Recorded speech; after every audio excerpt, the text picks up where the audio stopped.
Today is all about the Ford Bronco El Bandito. And I think we're going to need air traffic control clearance. Bravo cleared for takeoff.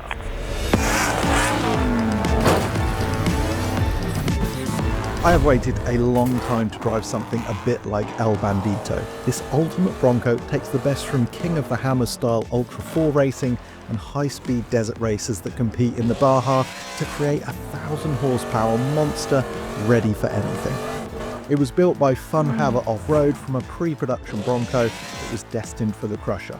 So let's meet and hear from two-time King of the Hammer winner and 5-time Ultra 4 champion Loren Healy about this brilliant project. Assume we know nothing, which is basically the truth, and then tell us where El Bandito fits in, and then let's run through some of the components, because these things are just so wild. Yeah, absolutely. I mean, it's a whole mix of like a luxury pre-runner, an Ultra 4 truck, built specifically for King of the Hammers, a trophy truck, and a production Bronco. And we mixed all that stuff together to come up with El Bandito. Okay, so this is four-wheel drive, and that's what distinguishes it mostly from a trophy truck? Yeah, and actually trophy trucks have moved to this now. You know, all these top trophy trucks are four-wheel drive now, and they actually started a two-wheel drive class because they can't keep up with the four-wheel drive anymore. Okay, so King of the Hammers has everything from fast desert running to like massive rocks. How do you dynamically set up anything to tackle those different landscapes? It's very, very tough because like you said, you're doing 130 out through the desert, and then we stop, we slow down, we shift to low range in the transfer case, and then we're going through these Volkswagen sized boulders that just, they put you on your roof, you drive over the top of each other. It is the wildest mayhem you'll ever see. And that's what King of the Hammers is. That's what makes these vehicles so cool, because they can do a little bit of everything. Are they the best at anything? No, probably not, but they do everything, and it is the most fun vehicle I've ever driven. Yeah, I was going to say, they're the best at being cool, that's for sure. Okay, let's run through suspension, I guess, is key to this thing, and then we can run through some other stuff. Yeah, absolutely. So, billet upper A-arms, it's coilovers, bypasses, cycling 20 inches of suspension travel in the front, 26 inches in the rear. It's got Fox Live Valve, which actually has the intellectual ability to make changes while the truck's driving. The electronics in the truck are giving feedback of what the position of the truck, how hard you're bottoming out, if you're jumping, and making adjustments in the bypass valves on the truck, all in live time. Okay, let's talk engine, because it's Raptor R engine with the wick way turned up. Yes, so yep, exactly. It's a Ford Performance Raptor R engine, or their GT500 engine that comes in the production vehicles. We wanted a little more power, so we put a bigger blower on it from Whipple, cranked it up 1,100 horsepower with an automatic transmission behind it, and then a single speed transfer case that was actually designed for monster trucks to be able to handle the horsepower that we're putting through everything. Okay, and then let's look at the wheels and tires, which are absolutely vast. So how big are these things? So that's a 42-inch tall Nitto Trail Grappler, and it's a big tire. It's one of the biggest tires you're going to see on any off-road vehicle, but proportionally, we use that tire size for racing King of the Hammers, racing Baja. We really like this tire because it fills the holes. We always say the bigger the tire makes the desert smaller, and that's one of the advantages on a 20-inch double bead lock. So it both sides, you know, keeping that bead on there, so we can run super low tire pressure, as low as like 2 or 3 psi if we want to, and still hold beads. Okay, and the chassis, obviously this has got some Bronco bits, but how strong is the chassis?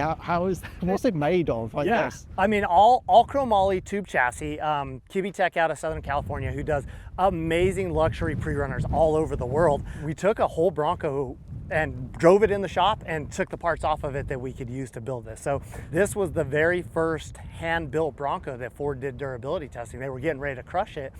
And I talked him into selling it to me for $1 out of King of the Hammers, and I'm like, let's do something really, really cool with this. And this was, you know, kind of my brainchild coming out of my head that just turned out absolutely amazing.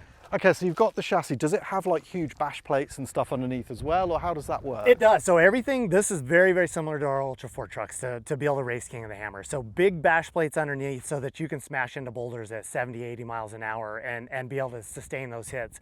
And I see it has a hydraulic bar on it as well. Is that something you have in a trophy truck normally, or a King of the Hammers car? So Vaughn Gittin Jr. is one of my very good friends and business partners at RTR Vehicles. So his drift influence has definitely influenced me a lot, and that's 100% why there's a handbrake in this truck. They do get used in off-road, but that's why there's one in there. Okay, so Loren's favorite truck, favorite driving experience, basically a party on 4 42-inch tires. It's America, baby. Yeah! What a stunning thing, and Loren's enthusiasm is infectious. Although having a Baja and King of the Hammers winner alongside me is slightly intimidating, I have to say. But whatever, it's time to channel my inner redneck. I cannot wait. Okay, Loren, firstly, apologies you have to sit next to me. I'm looking forward to it. I wonder if that's the worst seat in the entire world of motorsport. Very, very possible. I don't mind it with drivers that I trust. I feel pretty confident you're going to feel it out. I mean, the biggest thing, obviously, steering wheel and input. We're going to turn the ignition on, and then all the electronics are pretty self-controlled. The gearbox is an automatic 3-speed transmission. It's got a manual valve body in it. Okay. So first gear's at the bottom, third gear's at the top. Unless you tell it where you want it, it's going to stay in that gear. Just like a manual transmission. Okay. But this is an automatic. You don't have to put in the clutch and do that stuff. Handbrake, you definitely can play around with it a little bit if you want to. Being 4-wheel drive, the drivetrain normally is connected together. Yep. But we have what's called a one-way disconnect in the front differential. So when you do actually hit this will disconnect to the rear. Okay. And it'll slide like a drift car or that type of stuff. So on this loose gravel, if you want to find an open spot and just grab a handbrake and see what it does, you're welcome to do that. So yeah, I think we're ready to fire up and go for a rip. Okay, whole new world. Okay, so the ignition. Yep. Get everything fired up and then just start. Hit the start. And do you left foot brake or right? I do. I'm 2-footing all the time. I'm constantly setting the truck up and doing stuff with that. Let me go ahead and make that one green. And what gear should I be in most of the course? But first and second is you won't here in this course we won't ever hit third. Okay. We could go open it up a little bit somewhere if you want to. So for this jump, I've been jumping over this berm right here, like just take a hard right here. Go ahead and see these ruts. Yeah. And then you just turn that way and follow that. First or second gear? First gear.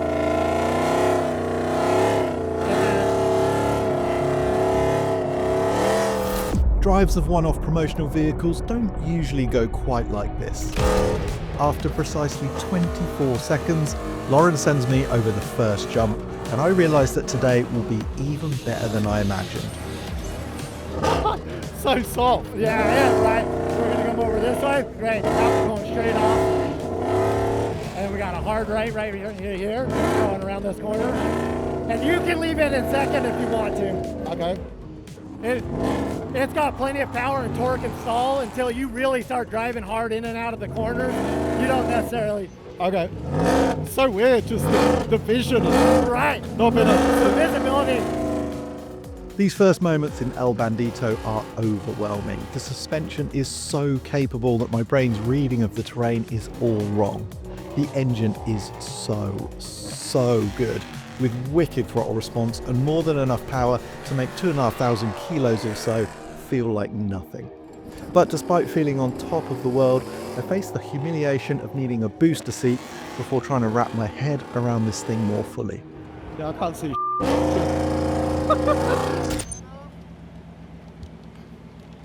Oh yeah, that's a bit better, yeah. Yeah, that'll be helpful. Now that I can actually see, things start to go better, especially when Loren decides to work the box for me. I got you. You just drive. All right, go for it.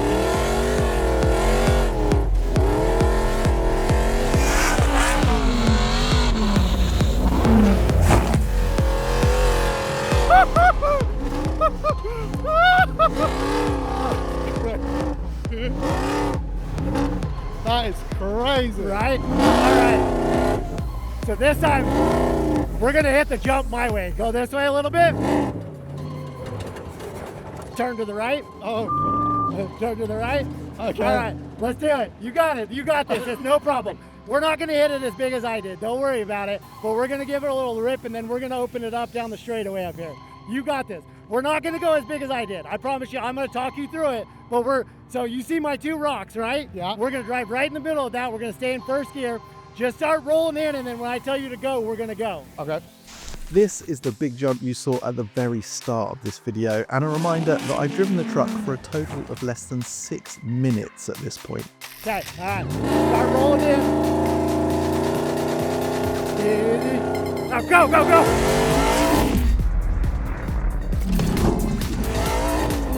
Yeah! All right, go there. Let's go. Go for it. Yeah! Yeah, go, go.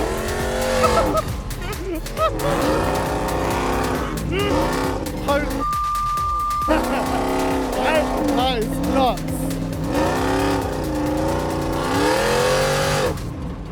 Jesus. The power is crazy, huh? Like the all-wheel drive grip is just unreal. And the throttle response. Yeah, yeah. Oh my God. Right.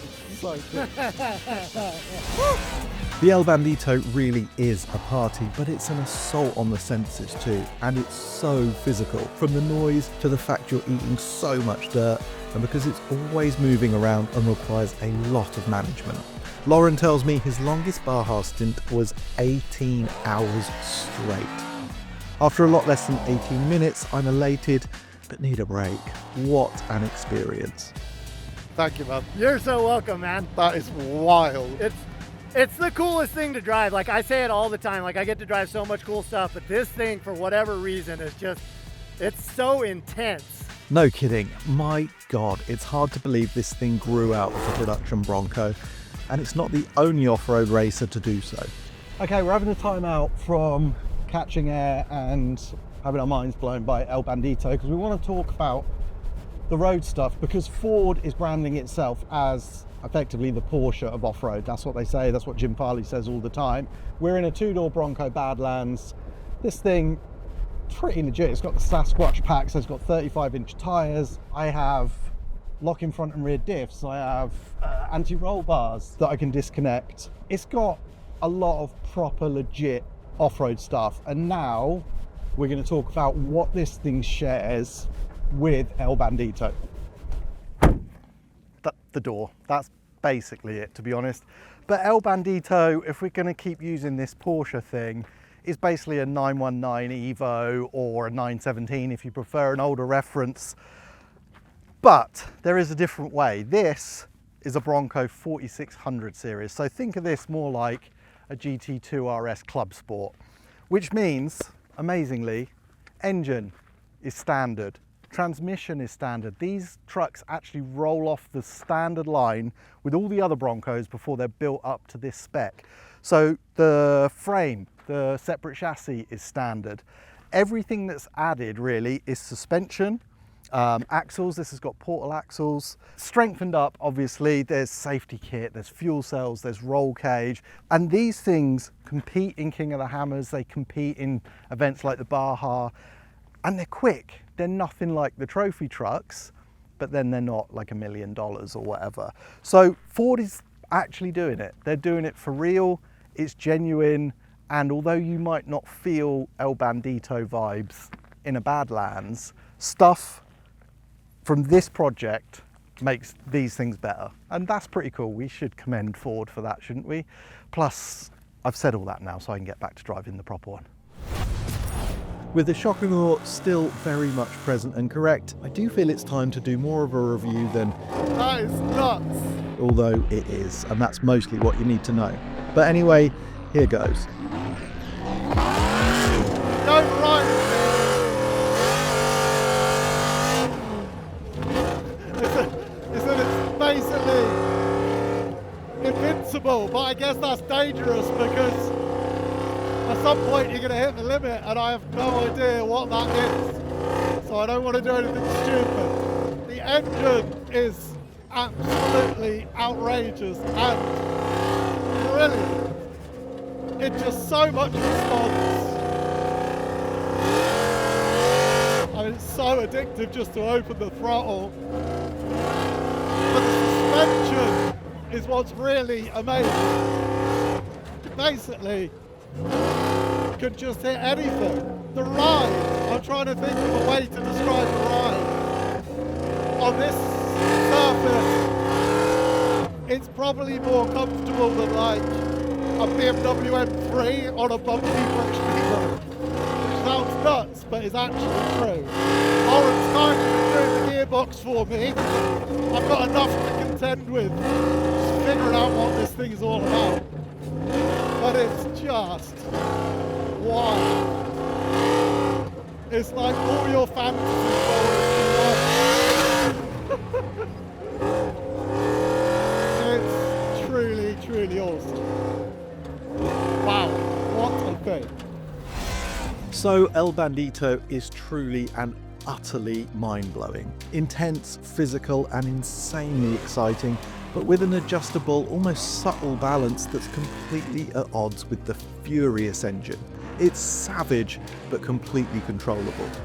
But nothing can convey that better than Loren in full flight around this trophy truck course.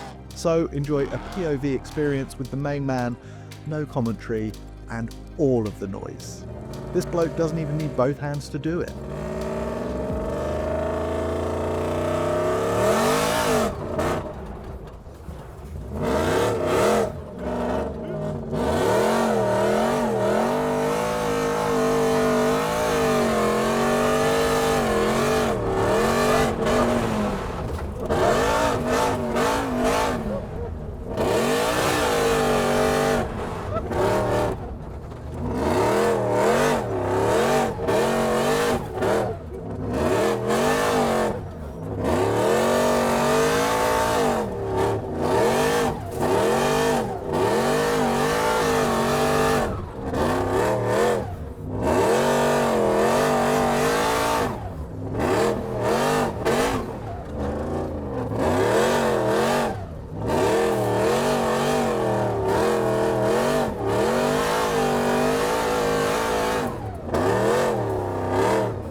Okay. Holy crap. That is really, truly awesome. After a full day, I'm burning hot, beaten up, and I've decided that off-road racing is maybe the stupidest thing in the world. But stupid things are great, aren't they? It's why we love the Nürburgring 24-hour or the crazy stuff they do in F1. Being stupid is great. You just have to do it bigger and better than anyone else. And El Bandito does stupid the biggest possible way imaginable. I love this thing. I need to go home.